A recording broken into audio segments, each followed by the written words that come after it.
ng sasakyan. Sinama namin siya. At dahil nandito na rin si Boy Waray, itutur niya raw kayo sa loob nitong building ng Toyota. Boy Waray, ikaw na. Tara, let's go!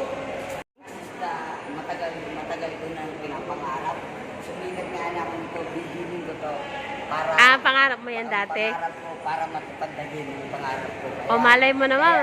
Kaya mga kasista, eto, napakita ko lang sa inyo. O kaya nga, Boy Waray, malay mo naman, pagka sumikat tayo, makabili ka na niyan, no? Oo, pero talaga, marami pang klase kasi nito, yung mga ganitong sasakyan katulad nun. Magaganda yan ang sasakyan. Tapos meron din banda din sa likod, buti rin ang sasakyan. Okay. Kaya talaga maraming Teka lang, Boy Waray, pakita muna natin mga kasista. Andun po si ate. Ayan si ate. Yan. Si ate Pate. Si Kuya Bubong. Si ate Pate. At saka yung asawa ko. At saka yung ahenteng kinakausap nila ate. So, balik tayo kay Boy Waray mga kasista. Ito pala, maganda to kay ganda talaga maraming masasakyan.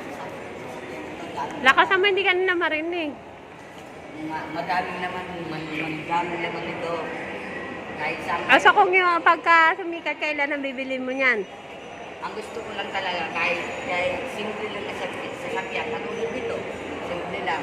Basta maraming sakay, hindi 2 tao lang. Ayaw ko ng ganun. Kasi tagal-tagal ko ng pangarap ito. Ito talagang gusto ko na sasakyan. Kaya mga kasista, ito pa mga kasista, tingnan natin. Ito talaga ito na sasakyan. Ito na sasakyan. Ang ganda talaga. Ang tagal-tagal ko sila.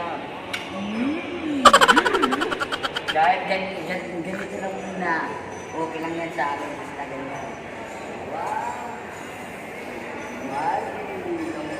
Ito. Dami pa.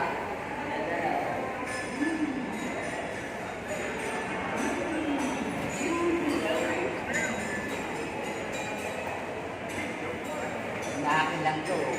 Punasan to. Ito naman pala mga kasistahan, ang mga gamit sa Toyota, ang mga sasakyan ito. Meron tayo dito gulong. Kaya po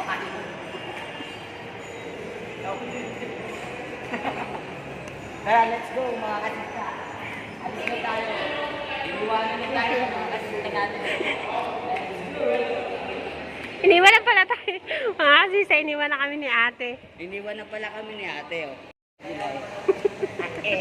Ala, Ganyan na pa pala ng mga nagbablog na iwan.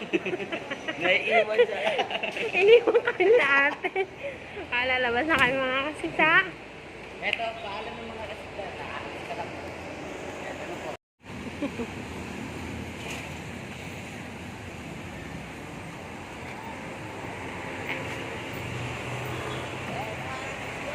Iniwan niya raw siya. Sabi nung andun na yung kasama niya, iniwan na kayo.